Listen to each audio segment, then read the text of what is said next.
Hello, and welcome. Welcome once again to the Secrets of the High Demand Coach podcast. And I am here with yet another high demand coach and advisor. It is the one, the only Morgan Anderson EA. Now, Morgan is the CEO and founder of Golden Lion Tax Solutions, and she's also the author of Tax Debt Rule Number 1, There's Always a Solution. For the last 24 plus years, Morgan has successfully resolved thousands of client cases before the IRS and state tax agencies by identifying the best solution in giving each client their unique financial condition and relentlessly pursuing the plan's acceptance. She's mastered the complex labyrinth of the IRS and the state tax systems during her career, and even successfully negotiated solutions for her clients with the National Taxpayer Advocate and the Director of Collection Appeals. If you know what those are, you really want to listen to this episode. She's got a profound amount of wisdom and advice. Morgan, so excited to have you here in the show. We were laughing a little bit ahead of time because I was having slight flashbacks to my time working closely with the IRS. And I actually didn't plan to do this, but I think it's really helpful. Most of our interactions with the world around us, with other human beings, especially here in the U.S., are built on the assumption that we will be honest with each other, we'll be helpful to one another, and we can reasonably rely on what each other says, right? If I'm walking dangerously close to a cliff and there's a total stranger there, they're going to help me recognize the error of my ways and help me get back. That's not the case with the IRS.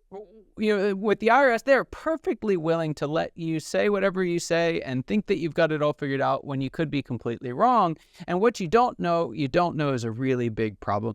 Why is it that they engage that way? And how do we need to position ourselves when communicating with the IRS?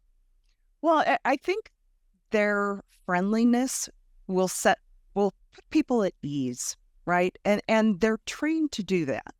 They're going to come across as your best friend and they're helping you. There's no need to get anybody else involved.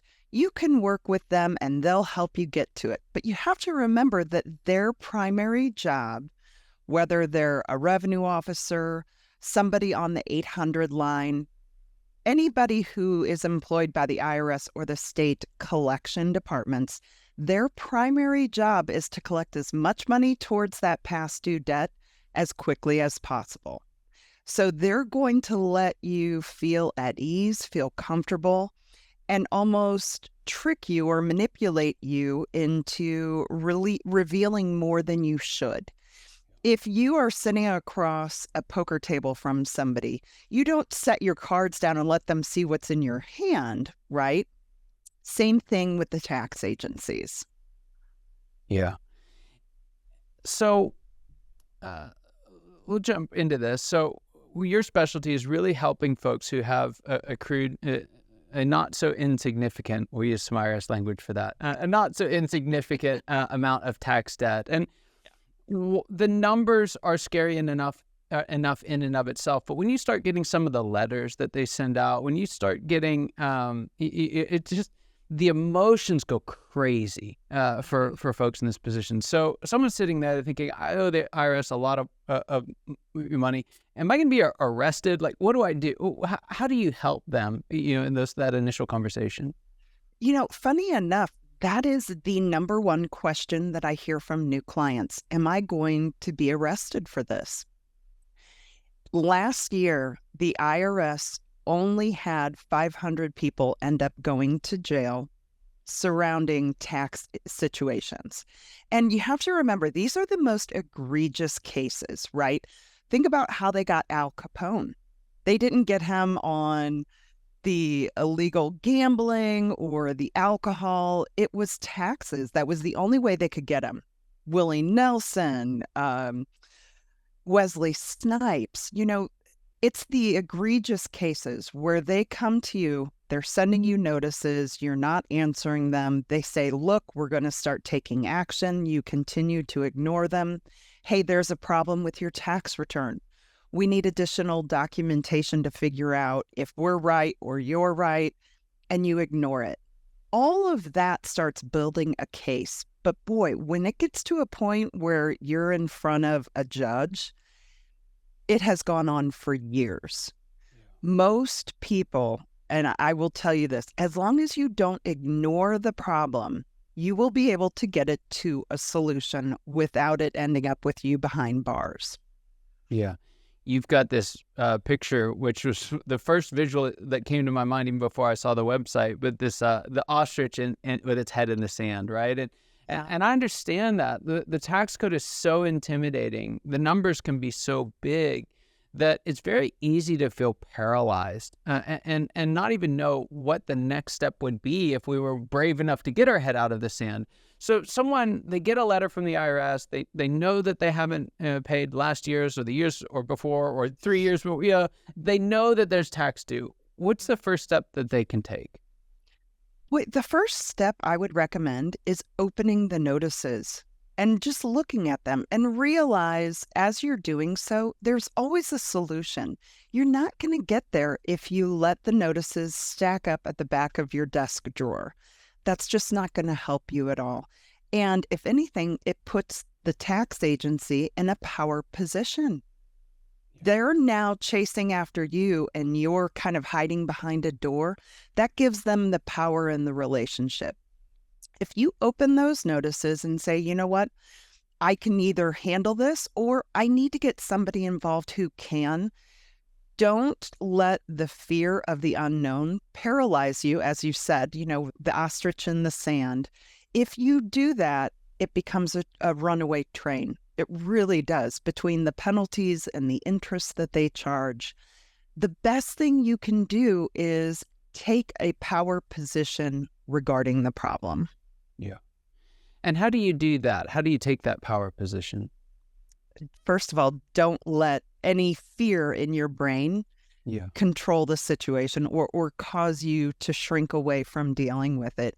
You got to take a deep breath, stand tall, open the notices and say, okay, it's either something that you can control or that you can handle by calling and saying, look, I've got this problem. How do I start working towards a solution? Or if the thought of calling the IRS or the state makes you quake in your boots, best thing you can do is turn to your trusted CPA or accountant. Call my company, call any company who is certified, who actually focuses on this as their priority, not somebody who does it kind of as an aside. Right. It's so true. So speaking of power, one of the things that I know from my time in the space is that, most folks, there's just an intimidation from the IRS, right? We feel like they're all powerful, all consuming, can do anything they want, say anything that they want. Now, those are feelings, though, because there are rights that we have as taxpayers. What are some of the rights that you think taxpayers should pay the most attention to when they're going through a process like this? Great question. So it's known as the Taxpayer Bill of Rights at the IRS level, and most states have a similar function that they have put in place that lets taxpayers, first of all, not be charged tax above and beyond what they should be. And this is especially critical when there's an audit situation. You want to make sure you keep great records, but you do rely on, hey, I know I'm not supposed to pay more in tax than I rightfully should, given my financial activities every year. Right to representation.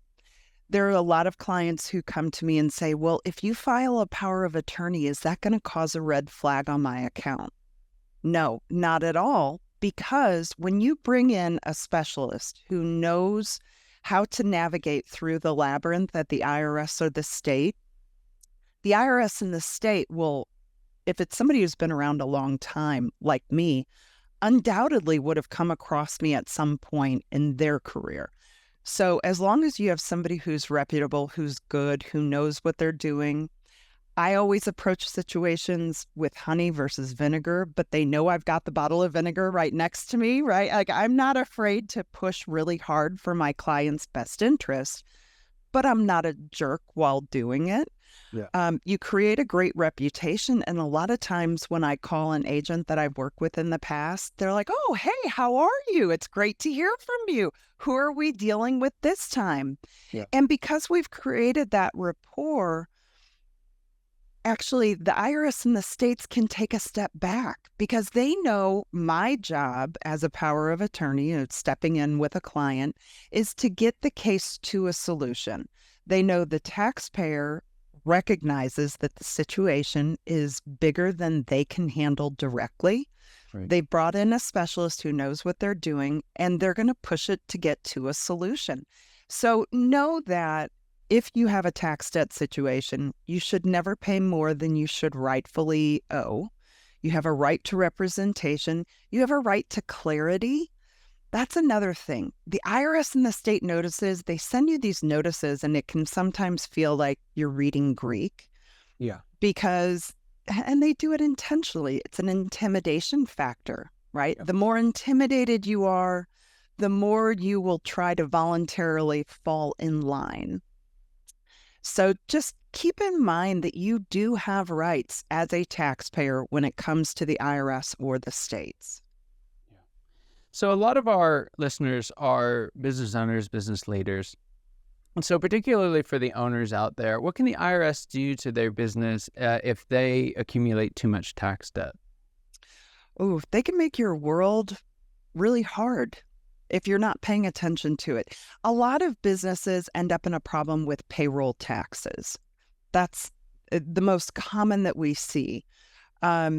With that, the IRS and the states can pierce the corporate veil and hold you personally accountable for the amount of payroll taxes that were taken out of the employees' paychecks and not paid over. So there is personal exposure there, even though you have created a bubble around you personally with the corporate structure. Yeah. Yeah, it's so true. And I've found, folks may not know exactly technically what a corporate veil is, but they get the idea of, hey, I built this business to protect my personal assets. And particularly with some of the changes over the last decade or so, that's not the case when it comes to taxes. You have to be careful. You have to do it. So that brings me to what I actually feel is one of the most important questions, and that is, how do we keep ourselves out of this in the first place? What are some of the best practices you've seen business owners use to stay tax debt free in the first place? The first thing is having a great checks and balance system within their company.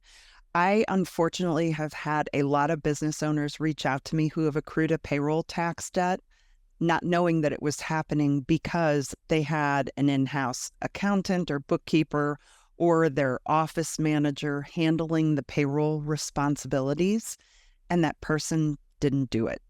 There have been situations where they were embarrassed to tell the business owner that the business wasn't making enough money. But there have also been cases where there's been embezzlement and fraud within the company. And it's so tough because when you're talking about money and you're talking about your business, you're building it for a reason, right? You're creating your financial fortress. You're creating a legacy. And unfortunately, we've had people where they trusted the wrong person, and that person just took advantage of the situation. And oddly enough, the worst ones are when it's family members. Yeah. It happens all the time. Yeah. Yeah, it's so true. So, Morgan, there's a question I like to ask all my guests, and it is this. What would you say is the biggest secret that you wish wasn't a secret at all? What's that one thing you wish everybody watching or listening today knew? For every self-employed and owner of a business, my recommendation, and the one secret that shouldn't be a secret, is your CPA should be one of your closest members, closest advisors for you and your business. You think of them as like a board member. You want to work with somebody to such a degree they know everything about your business, they know how your finances run, because they're going to be the ones to warn you of pitfalls. They're going to be the ones who are going to help you make strategic moves to leverage everything you're doing for tax benefits in the short run and the long run. So yeah, that's my biggest number one. Shouldn't be a secret, but it seems to be. Yeah, sure is. So Morgan, there's folks listening and they're getting the nasty grams from the IRS, or they're looking at this year's tax bill and like we had a lot of profit, but now we have a huge tax bill, or they need help getting and eliminating tax debt. How can they find out more about the work that you do? How can they reach out to you? Go to our website, goldenliontaxsolutions.com. Search me on the internet. I'm on LinkedIn, Facebook. Our website has my direct phone number and my email address. I'm happy to field anybody calling and saying, what do I do? Happy to give you the guidance if we're not the right solution. Happy to talk to you if we are. Yeah, fantastic. Well, Morgan, thanks so much for coming on, for sharing your wisdom. It's most definitely needed, especially in this day and age. I really appreciate the work that you do, genuinely. And for those of you watching and listening, your time and attention mean the world to us. I hope you got as much out of this conversation as I know I did, and I cannot wait to see you next time. Take care.